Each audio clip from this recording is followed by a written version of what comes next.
Well, hello again, everybody, and welcome to the Live Wire on Inside UNC Charlotte. Today we have a conversation that I think when we're done, we're going to say, where did the time go? Because it's a fascinating topic and it's an exciting topic, no matter how you cut it, because we're going to talk about enrollment at UNC Charlotte, and it's a success story of this institution. It's a story of challenge. It's a story of tremendous opportunity, and it's a nail biter to the end. And our guest is Tina McEntire, who is the Associate Provost for Enrollment Management. And Tina, thank you for being with us today. You're welcome. And I know a number of us who are here on campus have had a chance in the last few months to see your presentation on enrollment. That's not only a discussion of sort of the state of affairs in enrollment management, but also a very interesting look into the future. And so what we want to try to accomplish in the next half hour or so is just kind of an overview of just that, give us a snapshot of where we are and where we're going, and fill us in on some details of what we all should understand about this relatively modern concept of enrollment management at a university. What does enrollment management encompass today?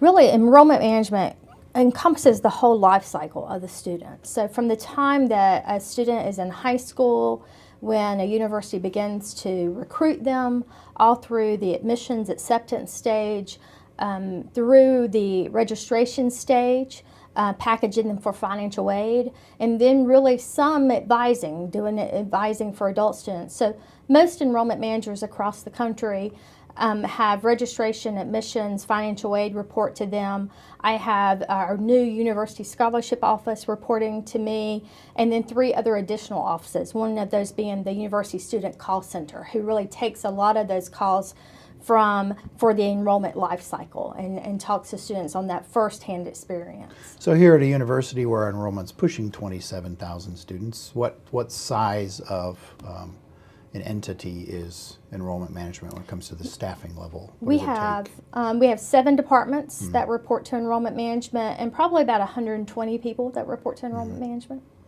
And it's certainly not the case that now that we're on the eve of commencement and summer is just around the corner that your work slows down by any stretch of the imagination. I suppose it's nonstop throughout the year. It is. I've been here for many years, and there used to be what we call a slow period. Right. But not anymore, as we've grown larger and have more to do and more to accomplish, and more financial aid packages to award, and students receive financial aid during the summer, and so lots going on. With the large transfer population, their peak times are a little bit different. So no, we're busy all the time. UNC Charlotte, as North Carolina's urban research university, certainly has graduate programs and doctoral programs, but I think we'll hold off on that conversation for another edition of the Live Wire, because there's so much to talk about between the two, undergraduate and graduate. So today let's talk about some of the details of our undergraduate first, our admissions process. And let's go to the first slide that is one of the slides from your presentation. Mm-hmm. And this gives us an overview of some important categories in your work, what you call the admit rate and the enrolled. And tell us what we're looking at, and tell us when it's okay to start to be astounded by these numbers, because I think it might be now, but go ahead. Well, what you'll see from 2011 to 2013 is, you're going to see continued growth in numbers every single year. We received an increase of 16% for this 2014 class that we're about to enroll this fall. So continue to see that increase. We've topped the 17,000 student number for 2014. You don't see those numbers there. Right. But 2014 will be a bigger jump than we had in 2012. Correct. Okay. It will be. And so you can see that the number of students who have chosen to apply, we select a number of students. So in 2013, we selected slightly over 9,000 students for enrollment.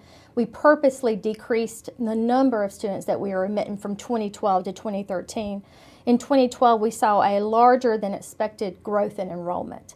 So we enrolled about 450 to 500 more students than we actually expected, based on our historical yield and trends.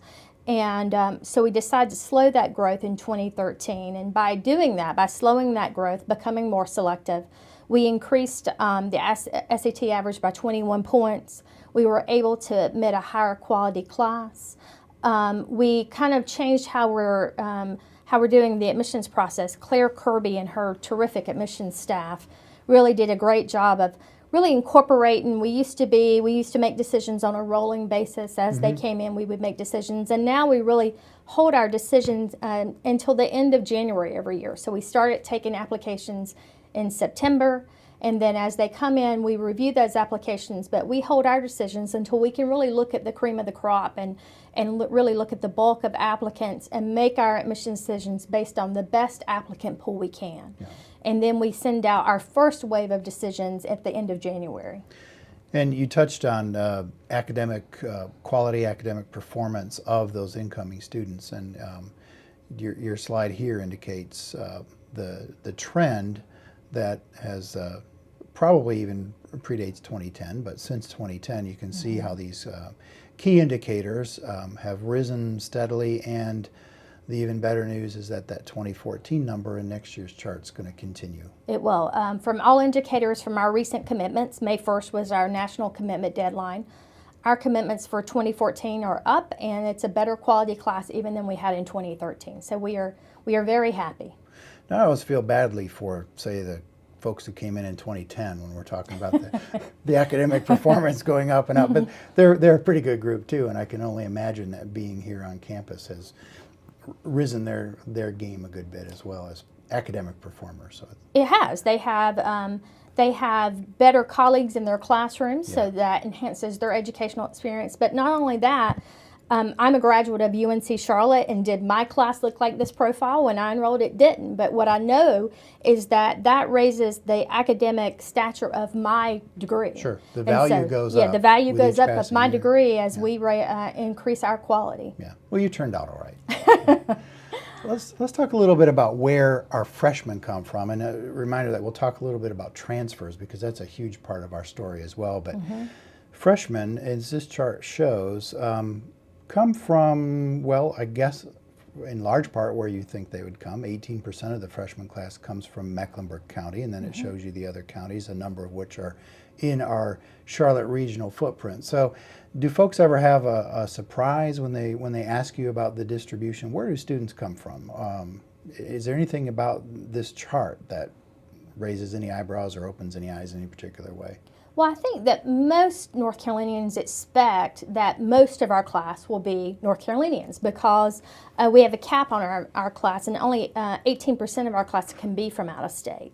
And so, yes, the bulk of our class is from North Carolina. I think a lot of people think in Mecklenburg County that we don't have a large Mecklenburg County population, students who graduated from Mecklenburg County high schools, because students want to go away to school. And actually, we enroll about 600 students from Mecklenburg County every single year, and so we're thrilled with that. We also have a large part of them that go away to different schools and then wise up and realize that Charlotte's a great place to live, and they come back as transfers.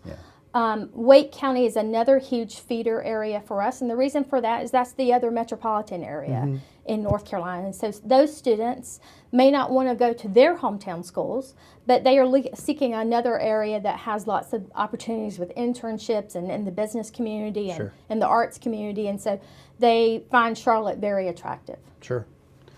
All right, and then another question people have quite often is, what other states produce Charlotte 49ers? And it's interesting. When I look at these numbers, and again, this is from the freshman class, so roughly you might multiply this by 4, but but I guess there are times when I think, shouldn't these numbers be higher, or is this about the same from a percentage of total enrollment that we've been doing, or are we seeing increases in out-of-state students or decreases in out-of-state students? We're fairly consistent. We don't reach the 18% cap. Generally around 11 to 12% of our freshman class is from out of state, and that really mirrors our general population at the university. What you can see is that for us, we don't do an extensive amount of recruiting out of state. We are certainly present in New Jersey and New York and Maryland. Are those states where generally coming here and paying out-of-state tuition is still a better deal, plus the added value of the educational opportunities you get here than the Correct. students are finding back in their home states. Right. So you'll find that we're popular with states where their in-state tuition is fairly the same price as much as our out-of-state tuition. So there's not much price differential when you're choosing between in-state and out-of-state. So those students tend to be more mobile, sometimes more mobile than our North Carolina students, because our tuition in this state is so affordable for families that they tend to not be as mobile sometimes. What is it that attracts students to UNC Charlotte, whether they're from out of state, whether they're from across the state, or whether they're from here in Charlotte? Are there some common draws here? You touched on a few of them, I think, when you talked about it kind of comes down to the location. Right. But is that what you hear year in and year out? Do you notice any changes in what students are saying, wow, I want to come there because of this? Right.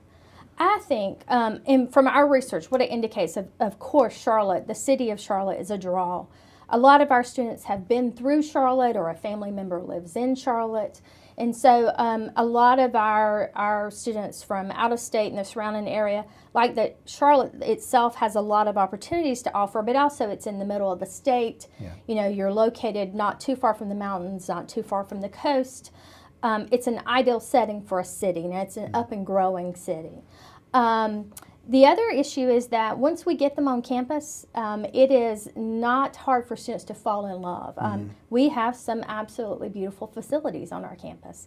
We benefit from being a younger university, and so a lot of our buildings are very, very new and attractive, and we have state-of-the-art labs, and we have done a lot of building. I mean, one thing that's consistent with UNC Charlotte is that we are growing and we are building. If nothing else, a residence hall per year at least. Right, So it's- exactly. And so those facilities, students want to live in nice facilities. And so they find those here. And so when they visit, we host about 21,000 visitors through our visit program a year. Yeah. And they fall in love. We receive excellent feedback on how beautiful our campus is. You cannot set foot on this campus any particular day of the week and not run into, if not an organized tour group, a potential student and his or her parents True. kind of walking around fumbling with a map a little bit, and it's Right. always a great chance to kind of help point them in the right direction. But they do kind of have that jaw-dropped look on their face. Well, this place is pretty incredible to see. So. Well, and you'll find that with a native Charlottean also. Sure. A lot of native Charlotteans don't come out to visit campus. Now, Right. football has really drawn a lot of the I was going to ask you community about back. that. What has been your sense of the impact of football on admissions and the process?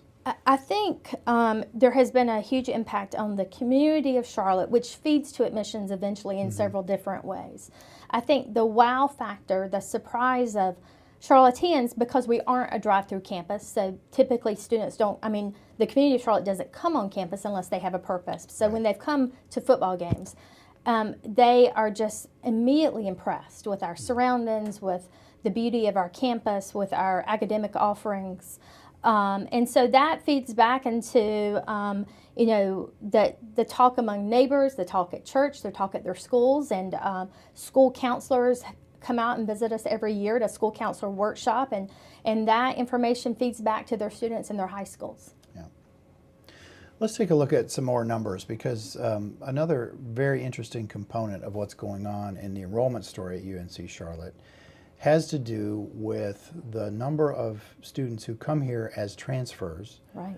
And talk a little bit about that, because I think where we end up ultimately is the transfer admit rates are actually higher than what we'd call traditional freshmen Right. from year to year. So what do these numbers tell us?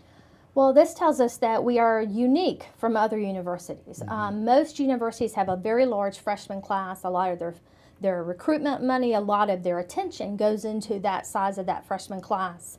And very little attention gets paid to transfer students, and they enroll a smaller transfer population, significantly smaller. If you look at our annual enrollment, both fall and spring enrollment, we enroll more transfer students at UNC Charlotte than we do freshmen. They're very, very close in size, and you can see that on the screen. So transfers are vitally important to UNC Charlotte. There's a lot of reasons why we have transfer students. One is we do an excellent job of really servicing and educating and communicating with transfers at the university. I'm very proud of the services, and our volume alone has made us become efficient and very good at just speaking with the transfer and giving them advice. And we do a lot of one-on-one appointments with transfer students.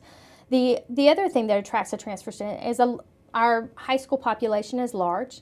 A lot of people in the Mecklenburg County system go away to school, but they end up transferring back to UNC Charlotte. They may have visited a school in the summer and it was beautiful, in the winter it's freezing and they don't like cold weather, and so they transfer back. Also, one of the issues is that there are so many opportunities available in Charlotte. We are not a college town. Now, our city of Charlotte embraces this university very well and offers many internship opportunities and co-op opportunities, but we don't. The city of Charlotte doesn't survive because of UNC Charlotte. So a lot of students realize when they go to a college town that they're not going to be able to have the internship opportunities, nor would they be able to have the job opportunities once they graduate, because there's simply not enough jobs in the community. Sure. And so they want to graduate from a place where they'll be able to get a great internship that senior year or junior year or senior year, and be able to maybe be offered a job offer from the same company. And so they transfer back because of the many opportunities available to them here. How do we stand up as our institution and community colleges and North Carolina as a state with a university system and community colleges across the state when it comes to our articulation agreement, and essentially for the consumer of our education, kind of the interchangeability, or if that's the right word. Is it as easy as it could be in this state? Is it as interchangeable as it should be? Where are we with that? I think that we do a great job. Each state could always improve. I think we do a really great job, and I think it differs slightly from institution to institution in the UNC system. Here at UNC Charlotte, I think we've been known as the model for a lot of other institutions. We really do a great job of telling the transfer student, we treat them like a consumer. With a freshman, you have to recruit them.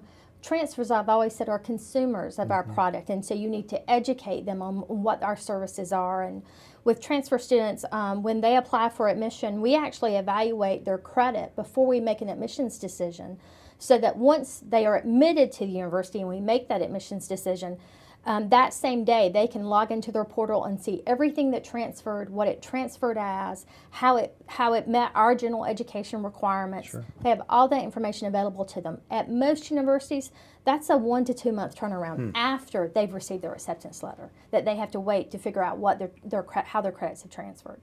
We tell them right up front. We do transfer a lot of community college credits. We have a great working relationship with our neighboring community college, and really all of the North Carolina community colleges, but especially Central Piedmont Community College is a great partner for us, and we are on the campus of Central Piedmont and Rowan Cabarrus community colleges quite often, helping their students figure out a transfer plan. Well, and I think as this slide indicates too, that 56 different institutions in just the community colleges category, North Carolina community colleges. Right, North Carolina. That's pretty fascinating. How is it going as far as UNC Charlotte as a place that is marketing itself to future students, and in many cases, even as importantly, to their families? Right. What I find is typically students are only somewhat interested in the college search process before their junior year. It's really their junior year where they become very important. Where they say it is much more important. One is their junior year is their most difficult academic year. So that brings them to attention quickly, and that they need to start looking at colleges. We do, when we speak at different high schools, the admissions team, when they go out and speak to different high schools, they may be talking with a 9th grade family or a family who's a senior, but so they can talk to a variety of people. But our marketing is really concentrated on those juniors and seniors in high school, really trying to get them to come take a look at UNC Charlotte. Once again, that visit experience is so very important. I tell families that you need to visit before you apply to narrow down your list. You don't need to be applying to 8 schools. Narrow down your list. And then you need to visit after you are admitted to an institution, because your mindset changes. When you're on campus before you've been admitted, you're really thinking about, will they accept me? You know, do they want me? And then after you've been admitted, it's all about, hey, I know they want me. Do I want them? How's this going to really fit? Exactly. And so then it is about fit at that point. And do I like the food? Do I like the housing? Our Niner guides are currently enrolled students who give tours of the university, and they work. They're a voluntary organization that just does a tremendous amount of work for the admissions office, and they give student-led tours every single day that the university is open. And the beautiful thing about our Niner guides is they can talk to students from a first-hand experience. You and I can talk to a family. And the mom and dad may listen to us really well, but the student's not listening to us really well. We don't know the language, and we're not one-on-one with what they're facing. A student really can tell about their experience from a first-hand experience, and we give them, we tell families the truth, tell them what your experience has been. And students remember that the most. If you ask them once they're enrolled here, what do you remember about the admissions experience? They'll tell you, I remember my Niner guide. I remember my student who led my tour, who told me this, and I walked away from that tour so excited about UNC Charlotte. So I was just speaking to the Niner guides at their end-of-year banquet the other night, and I said, you make a tremendous impact because you are the person they remember. They don't remember who signed their acceptance letter. So poor Claire Kirby, the director of admissions, they don't remember her name. They remember the Niner guide who led them around, who really made them feel comfortable and at ease, and that they could fit in well here. As I said at the beginning, this is quite a story. It's quite a good, happy, exciting, and inspirational story when we talk about where this institution is today with its enrollment and where it's going with its enrollment. If you subscribe to the theory that more is necessarily better, then things are looking good. If you subscribe to the idea that maybe we better be careful, we're doing pretty well there too. But let's take a look at some of the slides that get into where we're heading with our enrollment growth. And these are projections that, yes, you've put together maybe a month or two ago and have been using a bit, and maybe there's been a little bit of fluctuation in the outlook, but tell us what we're looking at here on this first chart, particularly when we're talking about the growth in new freshmen and new transfers over the coming years leading up to the 2021 academic year. Right. Dr. DuBois, the chancellor at UNC Charlotte, asked us to study undergraduate growth in 2012. And so a group of us met and really did an extensive study of looking at what is the demand for growth. So these numbers that we're looking at now are really based on demand, not necessarily that that we will decide to enroll all of these students. It is what is the demand in the marketplace. And so you can see that the freshman class continues to grow, and by 2019 we'll be over 4,000.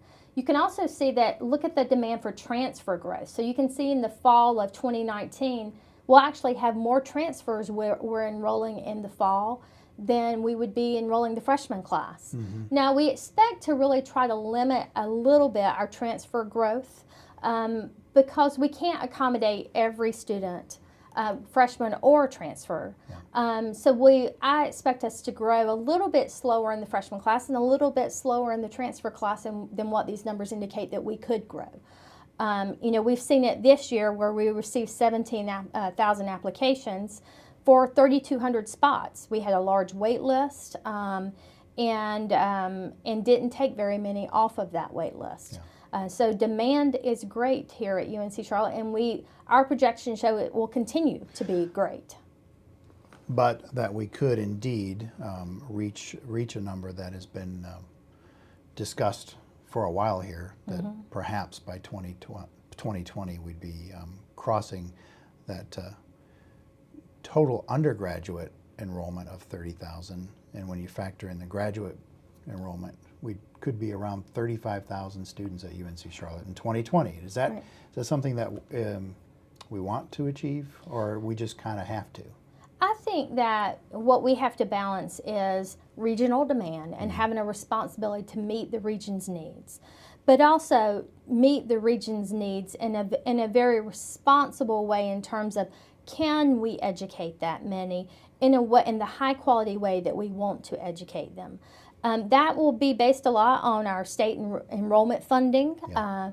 And if we continue to receive enrollment funding and enrollment growth dollars, then I do see us reaching that 35,000 mark by 2020. I think that is very doable if we receive the state funding that we need. I can tell you that we're not going to grow for just growth's sake. Right. We will grow responsibly. Dr. Dubois has always been very much a steward of we're going to do the right thing for the students, and we want to grow, but we have to have the resources to be able to grow. We have to have the right number of faculty. We have to have the right number of living spaces for our students. And that starts to quickly, and should be obvious, get into factors that are beyond the scope of enrollment management, Right. particularly when you're talking about facilities. And what are the factors that maybe give you the most concern when you're thinking about the growth? I think the factors for us, and it's the same factor that's in every family's mind, is how students can afford Right. a university. Right. We have little control over the federal funding amounts that we receive for need-based financial aid. We have little control over the state aid that we receive in North Carolina. And we have a high need population here at UNC Charlotte. As you can see from the screen, 75% of our students receive some type of aid at UNC Charlotte. That's a high number. If you can look, 60% of our students receive loans. Mm-hmm. When you have a loan indebtedness for our graduates of $25,000, that we want to take our role of enrollment here very seriously. We don't want to put students in a situation where we are over-enrolling, so therefore we have less financial aid dollars to go around. We want to be able to meet the needs of our students as much as we possibly can. We do have unmet need at the university, and most universities have unmet need, students with unmet need, but we do strive to look at our enrollment growth along with those dollars that we have to spread for financial aid and try to make responsible decisions. Do we wish we had more money? Yes, but we try to be responsible with what we have. Well, and there are so many different scenarios in which we could find ourselves as a university. Mm-hmm. I think on the whole, we're sitting pretty well. We could always use more resources and hope that, with the economy and with the attention from the legislature, that those fronts will certainly get better over time. But Right. as far as a university that's in well-managed growth mode and a pretty bright future, this is a good place to be. It is, and I think that we can thank our leaders for that. Dr. Lorden and Dr. Dubois really think about planning.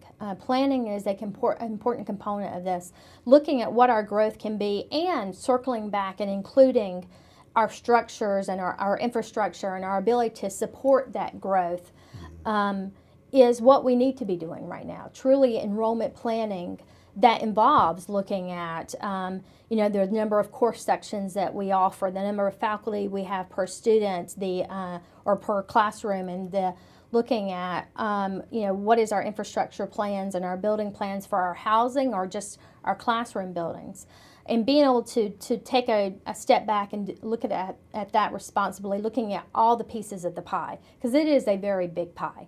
And there are lots of things to consider that you wouldn't normally think about when you're thinking about enrollment growth. It's not just about growing, it's really being able to accommodate people, because if you can't accommodate their needs along the way, then you're not going to be able to graduate a successful student, and that's ultimately what we want to do.